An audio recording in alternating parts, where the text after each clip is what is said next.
Olá, pessoal. Eu sou o Bruno Pinto Silva, sou ministrante desse curso, Noções Introdutórias da Gramática do Crioulo Haitiano, e estarei com vocês nas aulas desse curso, né? Infelizmente, devido à situação mundial, nós não podemos estar juntos em uma sala de aula na USP, como deveríamos estar agora, mas ainda assim nós temos a oportunidade, né, devido à tecnologia, de ter esse curso e fico muito feliz com o interesse de vocês pelo crioulo haitiano. Estou aqui para compartilhar meu conhecimento dessa língua e por isso, desde já, convido a todos vocês para interagir durante o nosso curso. Então, diariamente eu vou verificar se vocês mandam dúvidas, né, para que a gente possa interagir ainda que estejamos distanciados, né? Bem, eu tenho contato com o crioulo haitiano desde 2013, final de 2013. Em 2014 já comecei a dar aula de crioulo haitiano. Minha formação é em tradução e interpretação, então também já trabalhei como intérprete de haitianos, em fóruns, em hospitais, né? Em diversas outras situações. E hoje faço pesquisa sobre esse idioma, sobre o crioulo haitiano, no Departamento de Linguística da Universidade de São Paulo, aqui da USP. E tenho agora a oportunidade de compartilhar com vocês que estão aqui por diversas razões, fazendo esse curso, né? Compartilhar com vocês um pouco da estrutura dessa língua. Então, nessa primeira aula, que é a nossa aula de introdução ao crioulo haitiano, como vocês veem aí na tela, nós vamos falar um pouco sobre história, cultura e expressões fáticas. O que será que são expressões fáticas, né? Aqui eu estou chamando de expressão fática todas aquelas expressões que a gente usa nos tratos, né, uns com os outros, para cumprimentar, para se despedir e assim vai, né? Então, um sentido assim ampliado, né? Bem, antes de a gente entrar propriamente no nosso tema, eu gostaria de começar o curso com agradecimentos, como foi na vez que nós pudemos fazer esse curso presencial, né? Então, agradecimento à Universidade de São Paulo, à USP, em especial à Faculdade de Filosofia, Letras e Ciências Humanas, da qual eu faço parte. Ainda mais, né, afunilando, a gente tem que lembrar que nós estamos aqui porque tem a organização por trás desse evento, que é feita pelo Serviço de Cultura e Extensão Universitária da Faculdade de Filosofia, a quem eu também agradeço, né, que me dá essa oportunidade como discente desta faculdade, desta universidade, de contribuir com esse curso. Não posso deixar, né, de agradecer ao professor Paulo Chagas de Souza, que é o que orienta a minha pesquisa no Departamento de Linguística e que é o coordenador desse curso. Sem a aprovação dele, sem um coordenador, o curso não poderia existir, né? E foi ele também que lá, um tempo atrás, ainda acho que final do ano passado, quando soube da organização ainda dos cursos de inverno, sugeriu, né, que eu montasse algo sobre o crioulo haitiano. E estamos aqui já numa segunda vez, fazendo agora nessa modalidade à distância. Também não posso deixar de agradecer a coordenação de aperfeiçoamento de pessoal de nível superior, a famosa CAPES, que financia a minha pesquisa, que me permite a dedicação à pesquisa científica em linguística, e que permite, por exemplo, que eu tenha tempo para produzir cursos como esse, né? Aos alunos que, desde 2014, de crioulo haitiano, que eu tenho, que são os que perguntam por que disso, por que daquilo, que, portanto, motivam a pesquisa, né, com as suas dúvidas. E, como dizem, a gente ouve dizer, né, por último, mas não menos importante, eu vou dizer o contrário, né, eu vou dizer por último e o mais importante, né, aos haitianos, muitos deles meus amigos durante esse tempo, né, que tem essa cultura, essa língua que tanto me interessam, um pessoal muito trabalhador, um pessoal muito amistoso, né? E bem, poderia ficar falando aqui por bastante tempo, né? Mas vamos lá. E ainda antes de entrarmos na questão do que a gente vai discutir nessa primeira videoaula, eu também quero falar um pouco a respeito da outra edição que nós tivemos desse curso em fevereiro de 2020, né? Presencial. Vejam aí algumas fotos, sala cheia, né? Nós tínhamos 50 vagas que se preencheram em meia hora.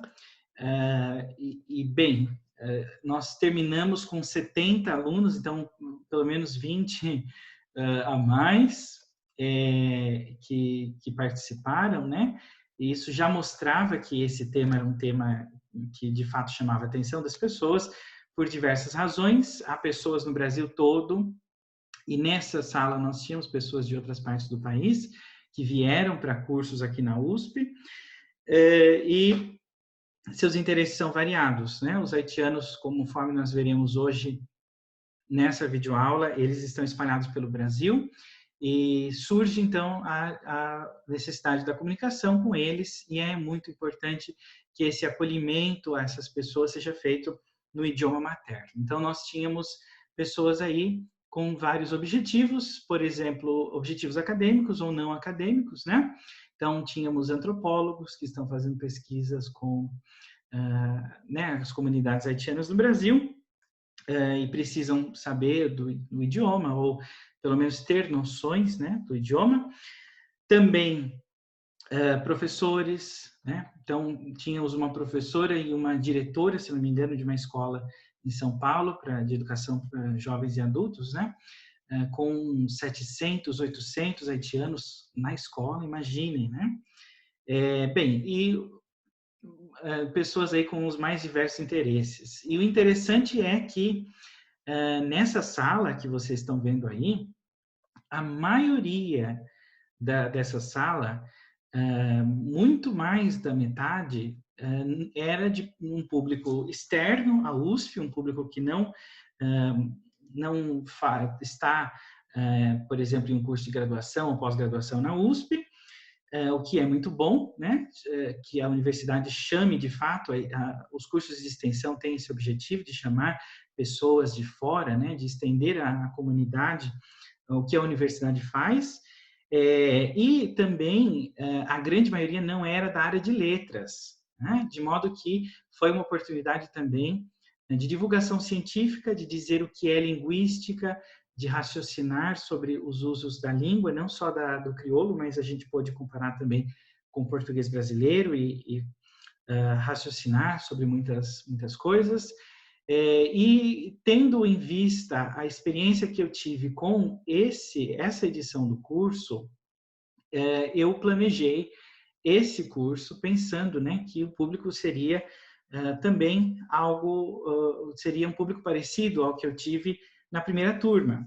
E o que eu quero dizer com isso? Sem dúvida, isso impactou a organização deste curso. Então, vejam, uma das coisas que eu quero comentar, que é muito importante, antes de que a gente entre, de fato, né, nos assuntos do crioulo haitiano.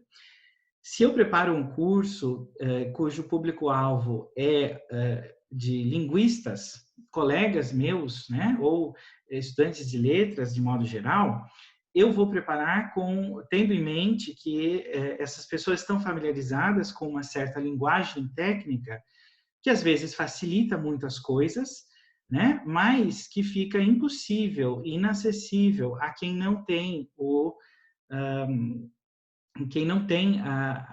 treinamento técnico, né, ou esse conhecimento técnico para lidar com as estruturas da língua. De modo que esse curso foi preparado e as aulas foram gravadas tendo em mente um público de não linguistas, de pessoas que querem aprender o crioulo haitiano. Por isso, eu abro mão de ser muito preciso em questões técnicas, eu abro mão de chamar tudo pelos seus nomes técnicos e vou ensinar a vocês como funcionam as estruturas da língua, né? Agora, os meus colegas linguistas, os meus colegas das letras, que queiram se aprofundar, que queiram conversar mais sobre determinados aspectos da gramática do crioulo haitiano, eu convido a que me escrevam, todos vocês, que eu estou disposto a falar com vocês sobre particularidades que talvez eu não tenha abordado a fundo, né, nas minhas apresentações aqui. Então, a questão é, o conteúdo tem que ser acessível, portanto, eu vou abrir mão de toda a nossa metalinguagem, né, de todas as nossas questões mais técnicas, tá? Eu acho que isso é algo importante de ser dito, né? Eu também escolhi fazer esse curso, outra coisa que eu queria explicar a vocês, desta forma, fazer um curso gravado, porque se fizéssemos um curso em que nós teríamos de nos conectar, né, e por videoconferência, talvez nós ficaríamos, então, imagino que dependentes da tecnologia, no sentido de que não poderíamos contar com falhas, né? Então, se a minha internet falhasse, ou se a de vocês falhasse, talvez a gente iria perder e tudo ia ser bagunçado. Então, eu acho que dessa maneira, como eu pensei, eu vou ver a experiência que nós vamos ter, mas eu acho que tem tudo para dar certo, né? E ainda assim a gente vai interagir bastante, então vocês vão me escrever as dúvidas, eu diariamente vou respondê-las e assim nós vamos nos comunicando e aprendendo uns com os outros, né? Bem, eu acho que eram esses os detalhes que eu queria mencionar antes de a gente entrar no que de fato aqui nos interessa, né? Questões mais técnicas do curso. Esse curso que foi dado em fevereiro, presencialmente, ele foi dado em 4 dias. Então, eram 3 horas de aula por dia, né? E dessa forma, eu, em vez de fazer também algo assim, eu deixei um prazo maior para vocês, um prazo que vocês têm aí para consumir o conteúdo, né? Tanto das videoaulas quanto de fazer os exercícios propostos para o andamento do curso, né? Eu acho que agora a gente pode então passar a falar. Bem, eu devo dizer algo antes também, não posso esquecer disso, né? Foi uma ressalva que eu fiz no curso presencial e volto a fazer. Eu vou falar aqui, como vocês vão ver, a respeito de questões de história, ainda que muito superficialmente, né? Então, eu vou passar bem por cima de questões de história, questões de cultura. E vejam, a minha formação é em linguística. Se a gente for discutir as estruturas da língua, eu posso discutir com certa, com propriedade e com uma certa facilidade, né? Agora, os assuntos de história não são os assuntos os quais eu domino profundamente, né? Então, o que eu sei da história é o que eu li, e também o que eu sei da cultura é o que eu vivi com os haitianos e vivo, ou que eu li também sobre a cultura, mas ainda assim, mesmo que eu compartilhasse pontos de vista sobre a cultura haitiana, seria um ponto de vista, assim, um ponto de vista, né, de alguém que não tem um treinamento antropológico para falar da cultura ou para observar e fazer uma descrição e coisas desse tipo. De modo que eu vou me limitar ao que não é da minha área, inclusive se eu disser alguma coisa aqui que depois se prove contrária ao que a história relata, né? Já me desculpo. E eu, inclusive, peço a vocês que se notarem, não só qualquer coisa, mas até no que eu vou dizer da minha área mesmo, né? Se eu trocar aí consoante por vogal, me escrevam, falam, olha, lá você falou consoante, acho que você queria dizer vogal, porque acontece, né? A gente, às vezes, nem percebe, e esse é um formato novo, um formato que a gente vai tentar e acho que vai dar certo com a colaboração, né, de todos. E, bem, E então é isso, vamos ficar em contato aí, pessoal, e a gente só está começando, né? Bem, coloquei aí o Haiti para localizar todos vocês.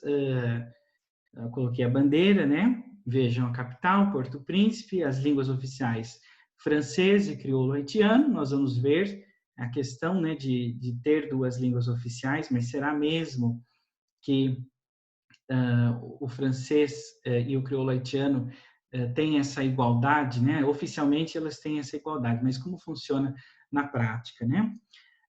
Dados também de população, eu tirei de duas fontes, tanto da Wikipédia quanto da fonte do governo da França, conforme vocês podem ver aí. Localizem lá o Haiti, no Caribe, né? Uma ilha.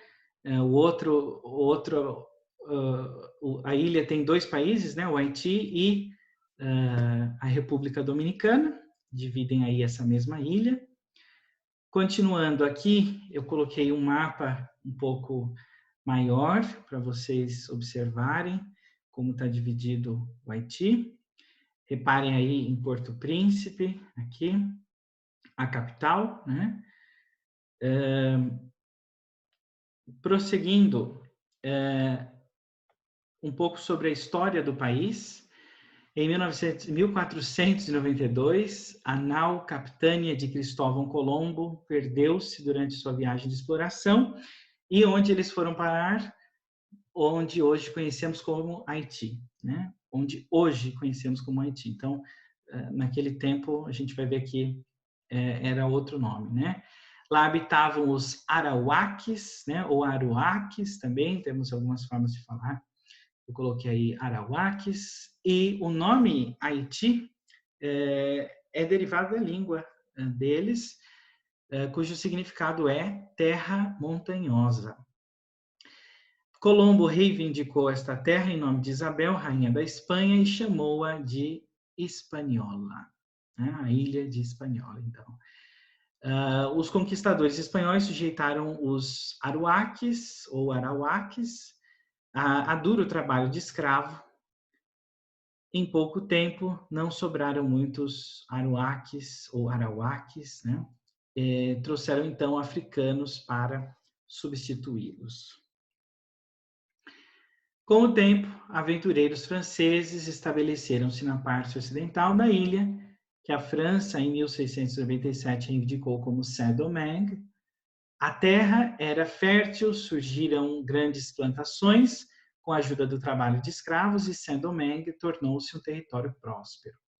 Uns 100 anos mais tarde, Toussaint Louverture, homem de ascendência régia africana, nascido escravo, obteve vitórias militares e diplomáticas para libertar os escravos. Tornou-se governante de Saint-Domingue em 1801.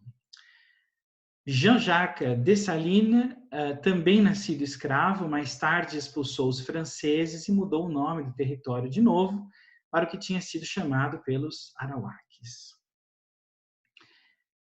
Em 1804, surgiu a primeira nação independente das Américas, o então rico país do Haiti, né? Então, aí é um fato da história que muitos citam, né? Um fato emblemático aí da história, a questão da independência do Haiti. Só comentando, eu percebi que tinha um erro de grafia ali em Arawak, né? Uns slides anteriores, mas isso me lembrou de outra coisa, né? Quem está nesse tempo de pandemia se aventurando, ou se nós temos professores aqui que estão fazendo gravações, vocês estão, talvez tenham reparado, né, que é só você começar uma gravação e surge um barulho, um cachorro latindo, um gato miando, e, bem, a gente tem que lidar com isso, né? Só começar a gravação que surge algo. Então, aqui, o erro de grafia me lembrou de outras situações que acontecem nesse formato aqui, né? Mas o que eu queria dizer então é que a gente vai ter que usar também uma das nossas habilidades que se chama figura fundo, que é a nossa habilidade de se concentrar em um som na fala, né, na minha fala, e deletar os demais sons, né, que não fazem parte, não deviam estar ali. Então, se vocês ouvirem por aí algum barulho de fundo, tentem excluir esse barulho, né? Bem, vamos lá. E continuando a história, falando da história do país, né? Depois da morte de Dessalines, em 1806, Henri Christophe assumiu o controle sobre a parte norte do país. Ele construiu o imponente Palácio Sanssouci e a fabulosa Citadelle La Ferrière, uma fortaleza no pico de um monte. Nós veremos uma imagem dela daqui a pouco. Com o tempo, porém, lutas pela liderança, revoluções e mau uso dos fundos públicos empobreceram o país. Montanhas vistosas continuam a dominar o país. No entanto, a maioria delas ficaram desoladas, sem árvores, né? E planícies antes férteis se tornaram secas. Então, também uma realidade. Aqui nós temos algumas paisagens do Haiti, né? Com certeza belas paisagens. Aqui só trouxe duas para representar, né? Bem, sobre o povo haitiano, né? A maioria dos haitianos gosta muito de cores vibrantes, eles refletem isso nas roupas, na pintura das casas, na variedade de flores nos jardins, nas obras de arte, quadros pintados no vívido estilo local, conhecido como arte haitiana, estão em exposição nas ruas de toda a cidade de Porto Príncipe. Não são apenas os quadros que exibem cores vívidas.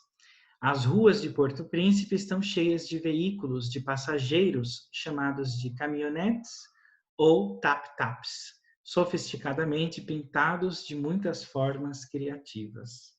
Aqui eu tenho uma imagem para vocês visualizarem, né? Essa caminhonete, né? Com várias inscrições aqui, a gente pode ver, olha, essa aqui em francês, né? Dieu devant, né? E aqui, respectez ça, respeite isso, né? Deus devant, em frente, né? Ou à frente, né? Bon Dieu, Bon Dieu, veja, aqui embaixo uma outra inscrição, né? Bon Dieu, by Zami, que é misturando francês e crioulo, né? Eles escreveram Bon Dieu em uma moda francesa e depois by Zami, Deus dá amigos. Bem, continuando, aqui eu coloquei alguns links de vídeos sobre, bem, de alguns, de músicas, né, de gêneros de música, de dança haitianos, o tubadu, o compá e também o hip hop, né? Eu não vou passar esses vídeos porque eu acredito que as políticas aqui do YouTube não permitam muito bem inserir um vídeo de um terceiro, né? Sem algum tipo de autorização. Então, eu não vou fazer isso, mas esses links estarão disponíveis na descrição deste vídeo, de modo que vocês poderão assistir a esses vídeos mostrando a música, né? E aqui o hip hop é muito interessante porque as letras sempre têm críticas sociais, né, por trás, muito intensas. Então, é interessante observar as letras dessas músicas, de hip hop especialmente, né? Um hip hop muito estilo americano, mas é interessante a letra, né? Bem, e aqui sobre arte eu coloquei muitas características africanas na arte, artes muito coloridas, né? Comidas e paisagens exuberantes são frequentemente representadas em pinturas. Então, geralmente tem pinturas o que tem nas pinturas são comidas, paisagens. Vejam aí um pouco da arte haitiana, imagens que eu peguei na internet. sem dúvida muito coloridas, muito bonitas, né? Sempre representando aqui comidas, animais também, vejam, a natureza. Vamos falar um pouco a respeito dos haitianos no Brasil? Em 12 de janeiro de 2010, teve no Haiti o terremoto. Esse evento pelo qual Haiti é muito lembrado, né? O Alto Comissariado das Nações Unidas para Refugiados, essa informação do Alto Comissariado das Nações Unidas para Refugiados diz que o número total de pessoas em condições de refúgio ou semelhante provenientes do Haiti saltou de 33.097 em 2010 para 73.094 em 2014. O número de haitianos que entraram no Brasil, né? Os haitianos, então, que entraram no Brasil sob condição de refúgio ou similar, saiu de 7 em 2009. Vejam, havia 7, o número é de 7 em 2009, de haitianos em condição de refúgio. Em 2010, 595. Em 2014, 29.241. Né?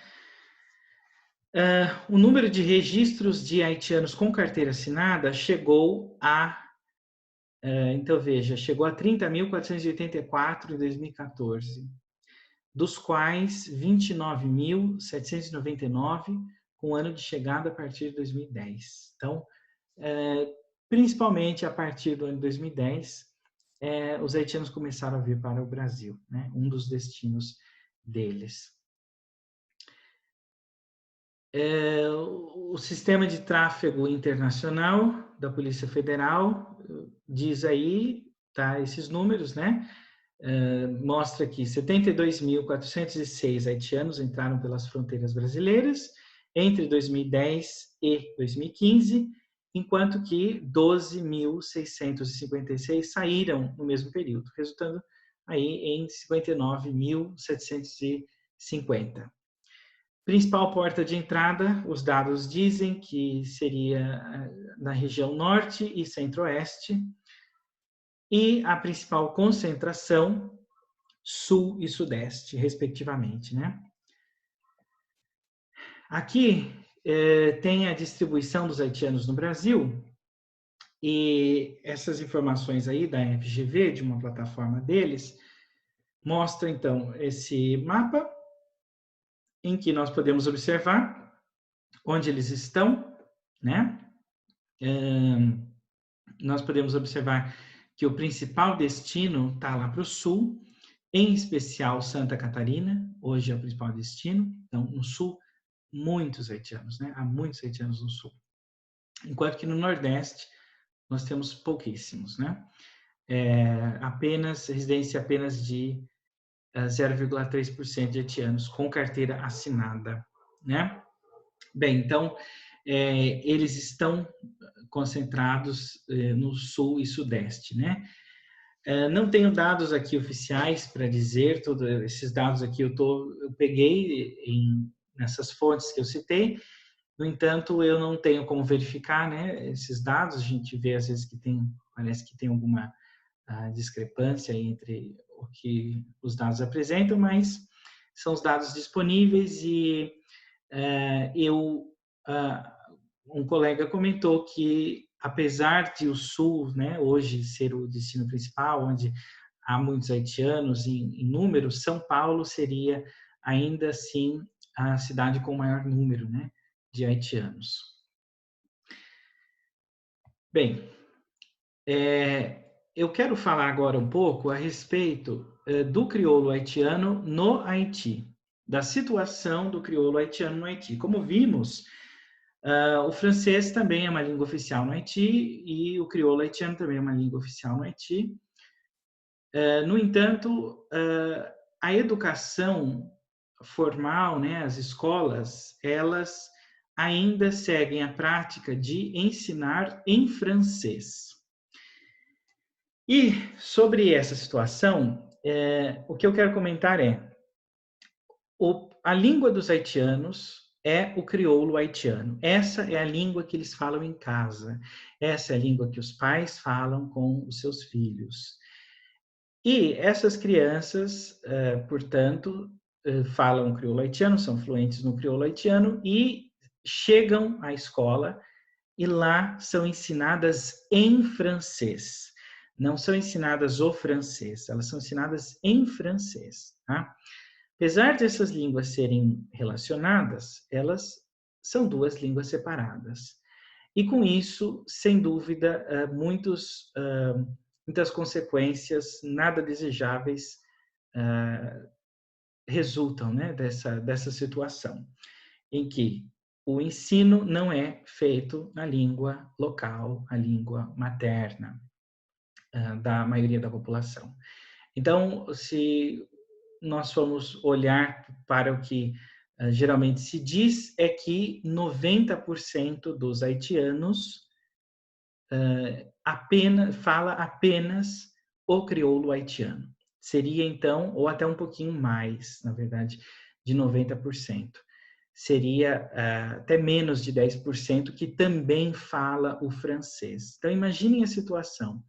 Imagine que você fala uma língua em casa com seus pais, é aquela a sua língua, a sua única língua, e você chega na escola e lá se fala uma outra língua que não é a sua.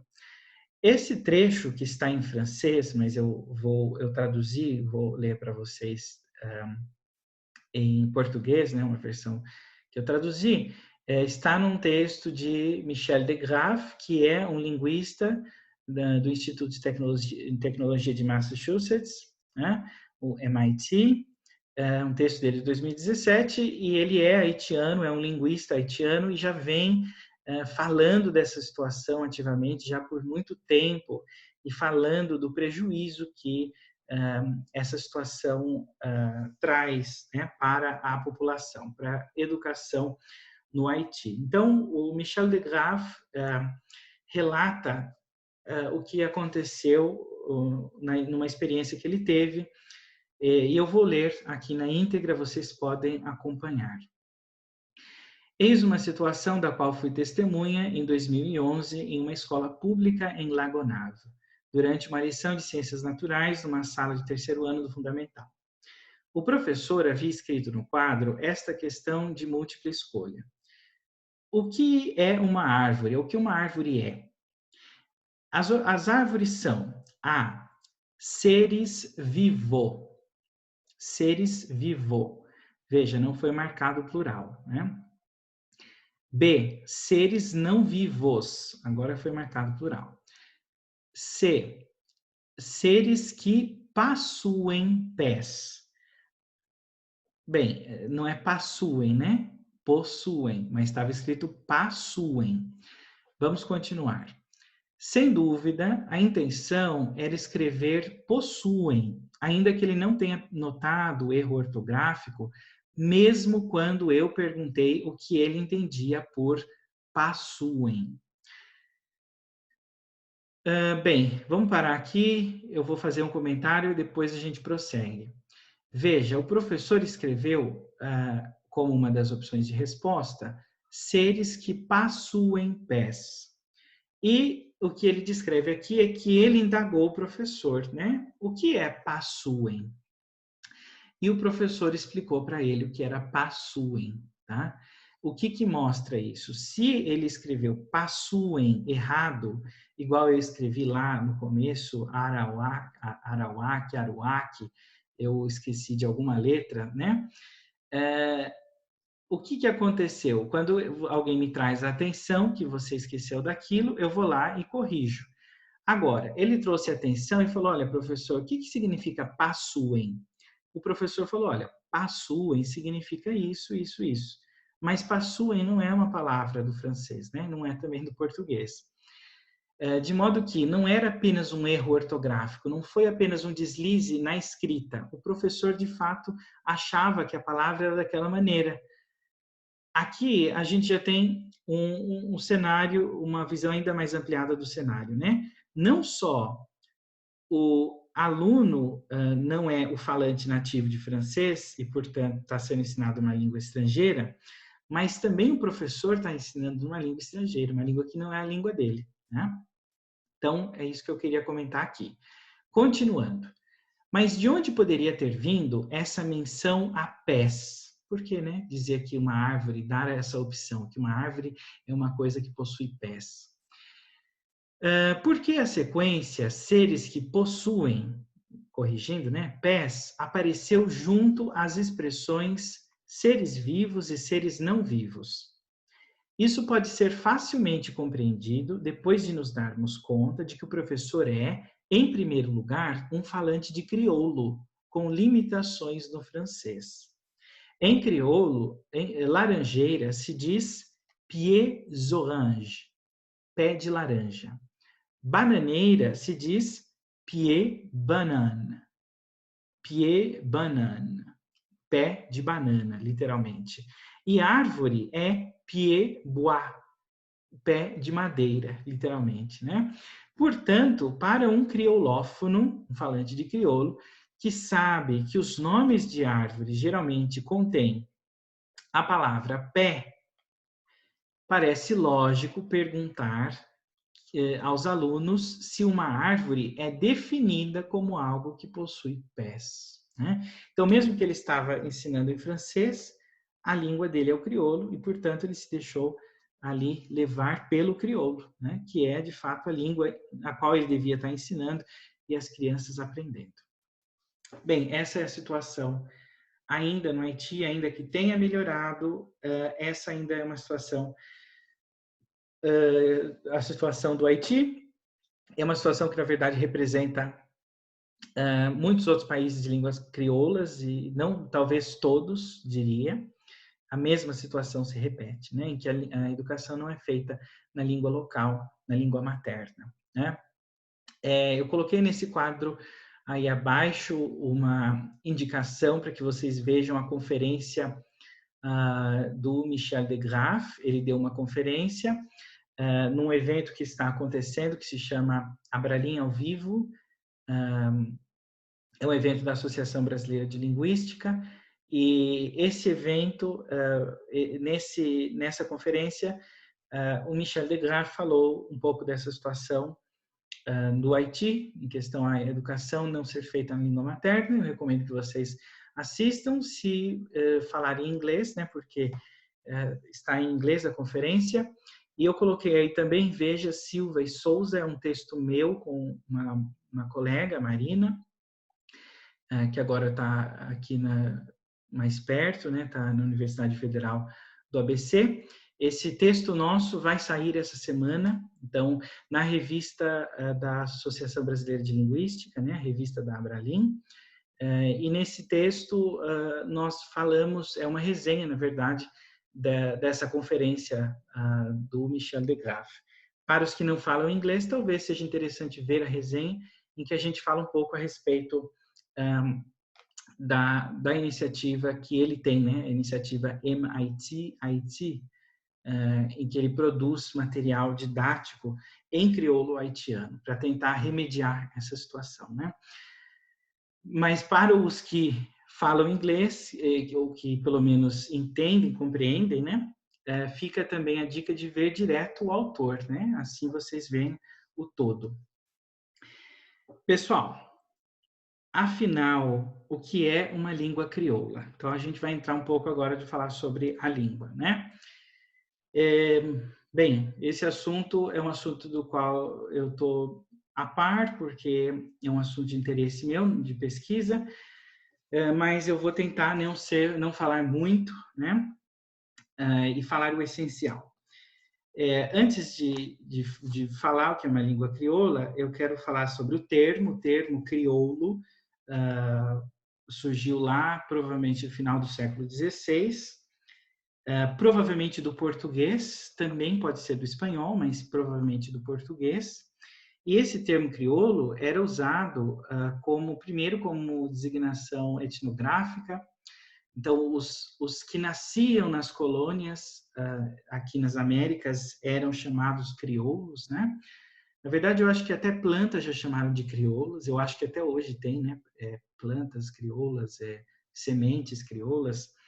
Acredito que tem a ver com isso. Mas, assim, tudo que era diferente e que encontravam aqui que não havia na Europa era chamado crioulo, né? Algo exótico, era um olhar exótico que eles tinham para essas coisas, né? E com o tempo, além de designar o povo, né? O povo, os crioulos, como se chamava então, também esse termo passou a ser aplicado às línguas que esses povos falavam, né? E que se desenvolveram ali. Então, as línguas crioulas. Existe também um outro termo que a gente vai ver agora, que é o termo pidgin. Pidgin é um outro termo que geralmente também está relacionado com línguas crioulas, línguas também que surgiram a partir de um contato intenso, contato linguístico intenso, né? Esse termo pidgin parece ter surgido lá em 1807, em Cantão, na China, e seria a alteração da palavra inglesa business, né? A palavra negócio, negócios, né? Bem, e a gente vai ver por que crioulo e pidgin, né? O que tem a ver. Então, a primeira coisa que eu queria mostrar para vocês é o seguinte: se vocês colocarem no Google o que é um crioulo, vocês vão ver uma coisa que se chama, na literatura clássica, o ciclo de vida, né? Aqui no Brasil também tem sido dito como ciclo vital. Eu gosto mais de ciclo de vida, eu estou usando ciclo de vida, né? Mas dá no mesmo, né? Bem, qual que é a explicação clássica? E se vocês forem a um livro de introdução à linguística, se vocês forem a um dicionário de linguística, na internet, se vocês forem no Michaelis, no dicionário Michaelis, e procurarem lá crioulo, vocês vão ver que a explicação povos entram em contato, existe a necessidade de comunicação. A comunicação, então, começa a se dar de maneira rudimentar, né?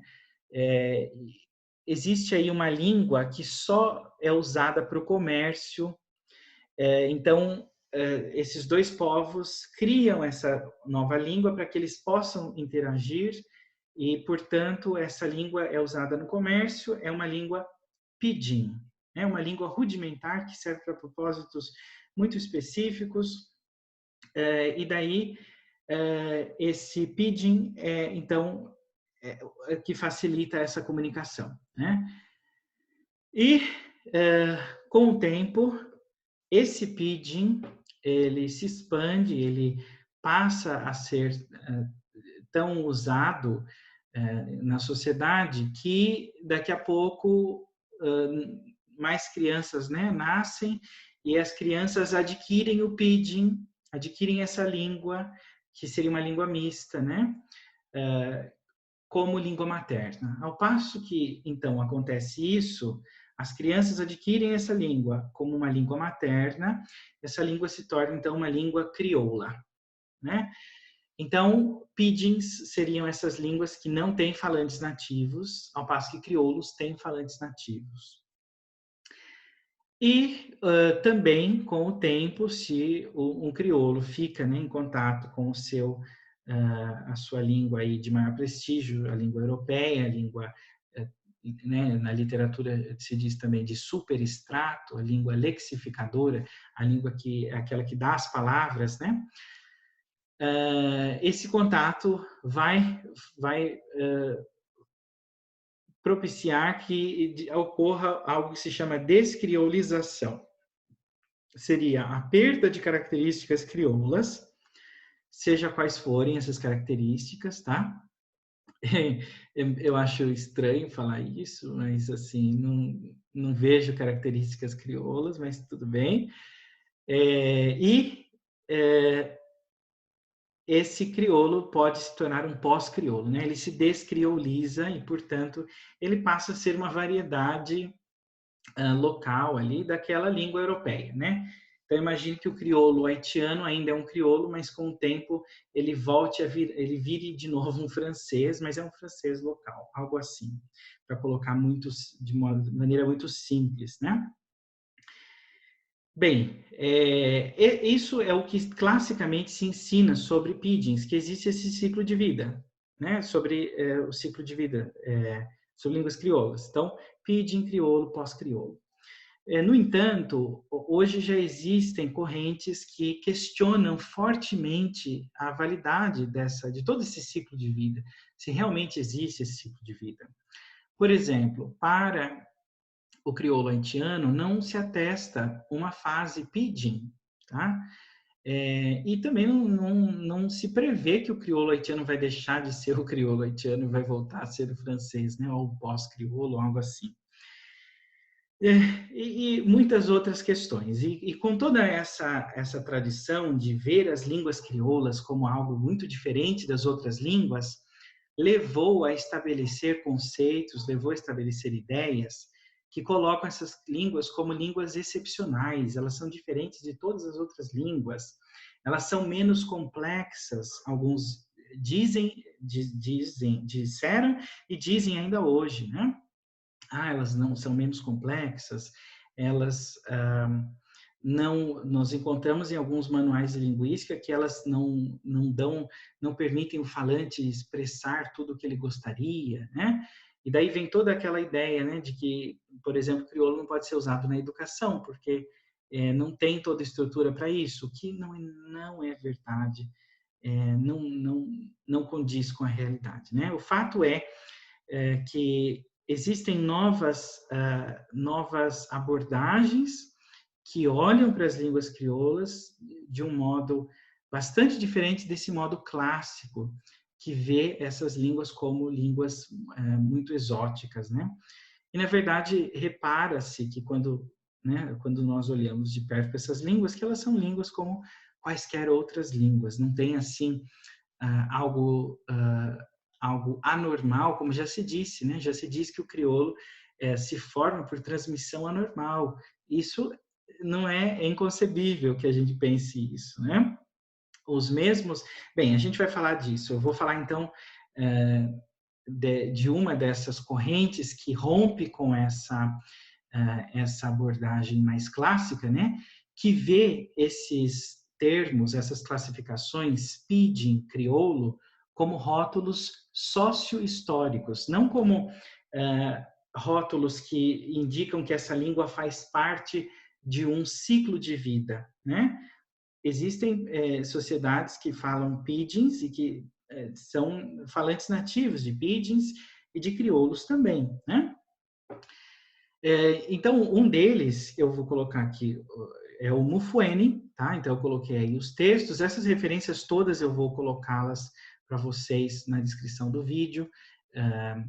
E Mufuene chama atenção para várias coisas. Eu estou citando muito por cima aqui o que ele diz, né?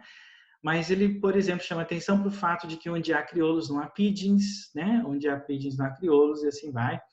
E ele propõe, então, que, na verdade, pidgin e crioulo são rótulos, ele propõe a visão desses dois rótulos como rótulos sociohistóricos.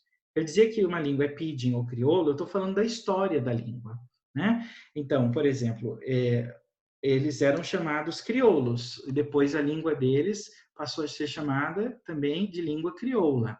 Então, eu estou chamando essa língua de crioula resgatando algo da história da língua, mas não exatamente colocando essa língua como fazendo parte de um processo, de um ciclo de vida, ou de alguma coisa excepcional, muito diferente, né? Ou exótica. Veja, Mufuene explica que pidgins surgiram em colônias desenvolvidas em torno de fortes de comércio, ao passo que crioulos se desenvolveram em colônias de povoamento, cuja atividade principal era o cultivo de cana-de-açúcar e arroz por parte de escravos, né? Para vocês saberem mais dessa nova abordagem que rompe com toda aquela tradição clássica de olhar para os crioulos como línguas exóticas, vocês podem assistir também a conferência do Salicoco Mufuene na Abralin ao vivo também, esse evento que está acontecendo. Se vocês digitarem no Google o título dessa apresentação, né? como os pidgins emergiram, não como nos contaram. Bem, está em inglês o título. Essa conferência tem interpretação para o português, então vocês podem também ver em português, né? E para entender mais dessa questão aqui. Então, ele diz, olha, pidgin crioulo é um rótulo sócio-histórico. Então, tem a ver com a história da língua, classificar a língua como pidgin ou crioulo, diferente do que a tradição faz, né? E eu coloquei também um texto meu de 2019, que vocês facilmente acham na internet, afinal, o que são pidgins e crioulos, ou crioulos e pidgins, não me lembro agora, e eu vou colocar para vocês disponibilizar, né? Tá na bibliografia desse curso, e também uma resenha que eu fiz, agora que saiu na revista da Associação Brasileira de Linguística também. Essa minha resenha é sobre a conferência do Mufuene, essa conferência dada por ele, umas semanas ou meses atrás, em que eu falo mais sobre essa questão de ver pidgins e crioulos como rótulos sócio-históricos, né? Bem, e eu falo bem por cima. Se vocês puderem ver a conferência dele, vocês vão ver o autor falando em mais detalhes. A minha resenha é superficial, então assim, eu falo por cima para apresentar o autor, para incentivar, né, mais pessoas a olhar para o que ele tem escrito sobre essas línguas. O crioulo do Haiti, vamos falar do crioulo do Haiti, em especial, alguns fatos, né? Dos crioulos do Caribe, o crioulo haitiano é o que tem o maior número de falantes, mais de 10 milhões. Este é um crioulo de base lexical francesa, então as palavras do crioulo do Haiti são de base francesa, 90% das palavras vêm do francês. Resultado do contato entre franceses e africanos no século XVII, 17 e 18, desculpem, no Haiti colonial, conhecido anteriormente como Saint-Domingue. Os principais africanos a chegar no Haiti vieram de Saint-Louis, Gorée, no Senegal. Mais tarde chegaram os da Nova Guiné. Há a documentação da chegada de 6 navios antes da década de 1690, todos da Senegâmbia. O crioulo haitiano já foi apontado como sendo um dos crioulos mais bem estudados. Ainda assim, há muitas controvérsias acerca do crioulo haitiano. Alguns trabalhos defendem que certos traços estruturais do crioulo são de natureza africana, como é o caso em Sylvain, em 1936, e outros mostram que esses mesmos traços podem ser atribuídos a dialetos do francês, especialmente da Normandia. Então, informações mais detalhadas sobre a história do Haiti e, consequentemente, a história do crioulo haitiano podem ser encontradas nos seguintes textos que eu coloquei. Bem, então o crioulo haitiano se formou a partir do contato de línguas, né? Língua francesa com línguas africanas. Não é fácil dizer esse traço do crioulo haitiano é do francês, esse traço é da língua tal africana, né? Mas ao longo do tempo as pessoas têm exagerado um pouco, têm levado ou para um lado do francês ou para o lado de alguma língua africana, como o Fon, né? Uma língua do grupo B. Mas a questão é que é meio complicado, a gente tem que analisar com muito cuidado. Muitas afirmações são possíveis para os dois lados. Eu posso dizer que isso veio do francês ou que veio de uma língua africana, né? Mas a questão é, para a formação do crioulo haitiano, como de qualquer crioulo, os processos que atuaram são os mesmos processos que atuam em todas as línguas. Todas as línguas passam por esses mesmos processos. Nada de incomum, de anormal aconteceu.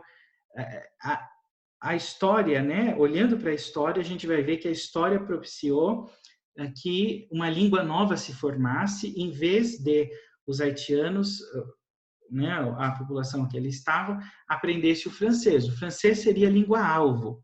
Então, eles tinham que aprender o francês. Por que eles não aprenderam o francês e se formou uma nova língua? Essa é uma questão muito interessante. E isso que os linguistas tanto debatem, né? Entender como que se deu isso. Por que eles não aprenderam a língua-alvo, que seria a língua francesa, a língua do colonizador, e se formou uma nova língua. Ainda assim, a gente tem que olhar para a história, não achar que a língua, né, ver que a gente pode modificar coisas na língua, e entender melhor como se deu a formação da língua, né? É isso que eu quero trazer um pouco para vocês aqui agora. Então, eu vou citar alguns trechos que são citados em Abot e de Graaf, 2017. O primeiro, eles citam lá o Julien Vanson, em 1889, no seu Dictionnaire de Sciences Anthropologiques, né? Um dicionário de ciências antropológicas. Ali se diz que línguas crioulas são resultado de adaptação de uma língua, especialmente alguma língua indo-europeia,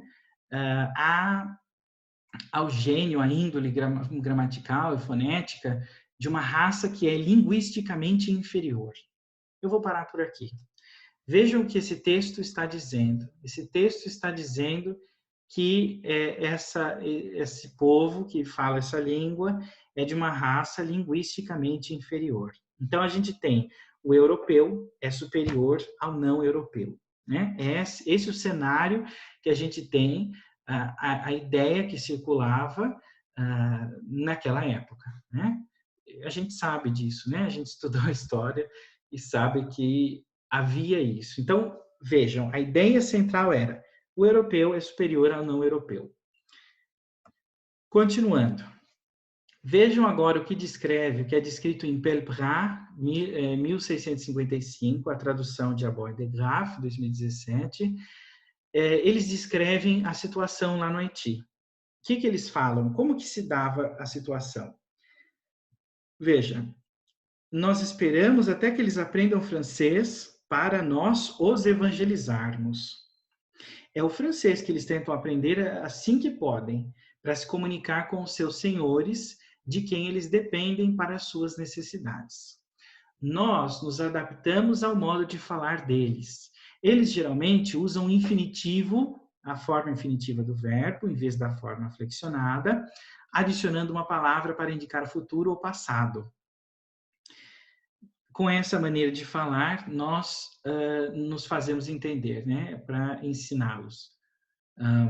Nós fazemos com que eles entendam tudo que a gente tem para ensinar. Então, a ideia é essa. Eu vou também parar por aqui, que aqui já dá para a gente tirar uma conclusão. Veja, aqui é um relato do que acontecia. O que acontecia? Eles queriam evangelizar esse povo, né? Tá. E é o francês que era a língua-alvo. Agora, e que eles tentavam aprender para se comunicar com seus senhores, e eles dependiam dos senhores para as necessidades deles. O que os franceses estão dizendo aqui? Olha, a gente se adapta, né? Nós nos adaptamos ao modo de falar deles. Eles geralmente usam a forma infinitiva do verbo. Então, a forma infinitiva é essa que termina em er, ar, né? Ir, falar, comer, partir, né? Então, imagine, em vez de eu falar assim, eu falo português, eu falar português. Agora, se você começa a aprender um idioma novo, você ainda não sabe a flexão do verbo, você vai falar coisas desse tipo. Eu falar português. Eu querer comer tal coisa. Eu precisar ir. Você vai falar isso. Se você é um estudante iniciante de uma língua estrangeira, isso vai acontecer. Agora, lembra qual que era o pensamento da época? O europeu é superior ao não europeu. Vejam, o europeu pensava, eu vou me adaptar ao modo de falar deles, eu vou começar a falar assim também, eu ir, eu fazer, eu comer. Por quê? Porque eles não vão aprender, né? Olha como fala aqui, não sei nem como traduzir direito aqui esse final, né? Death won't care to wait until they learn French, né? A morte não vai... Eles, não sei qual é uma tradução boa aqui pensando agora, mas vão morrer e não vão aprender.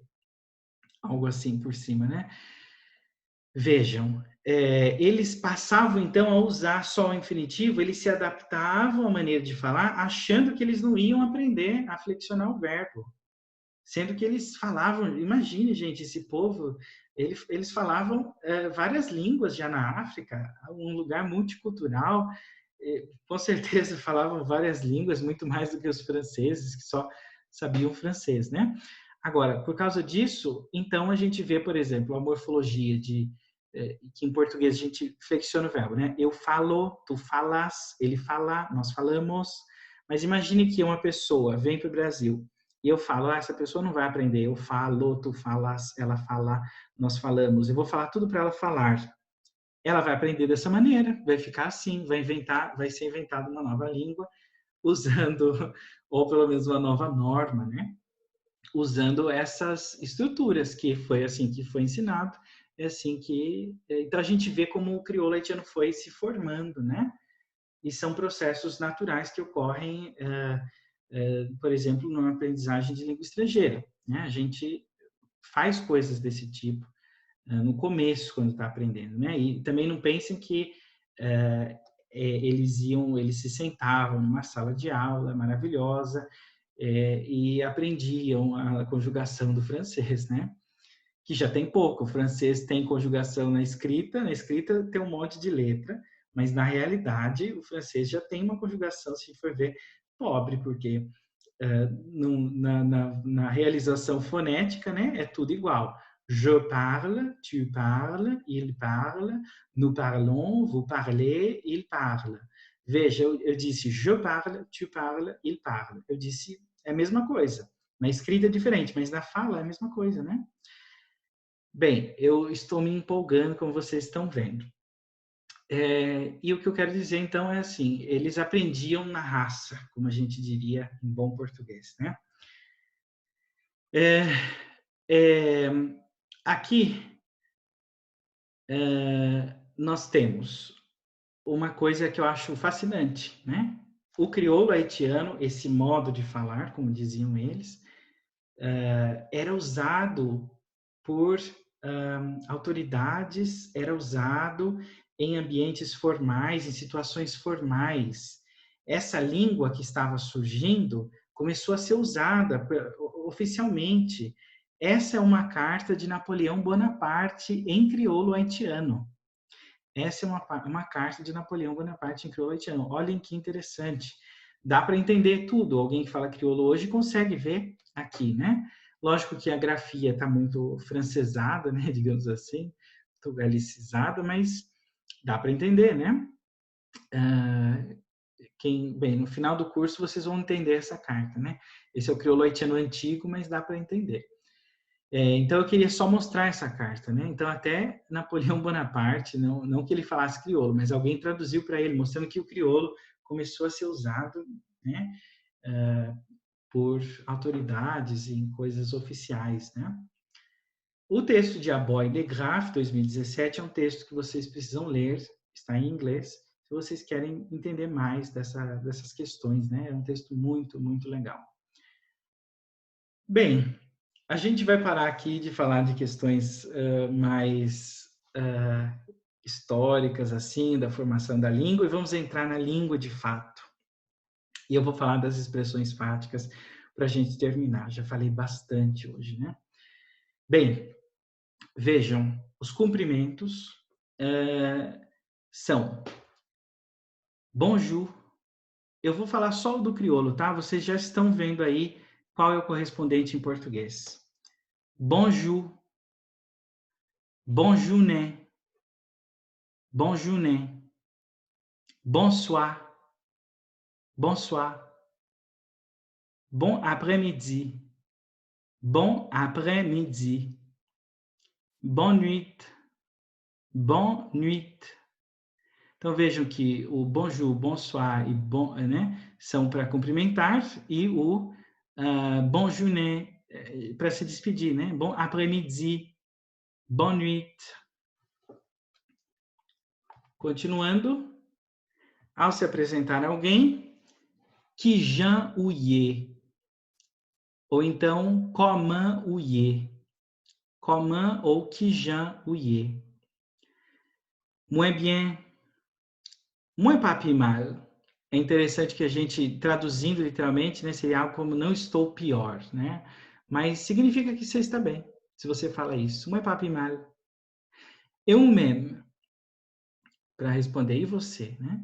Moi relé, eu me chamo, e daí você diz seu nome.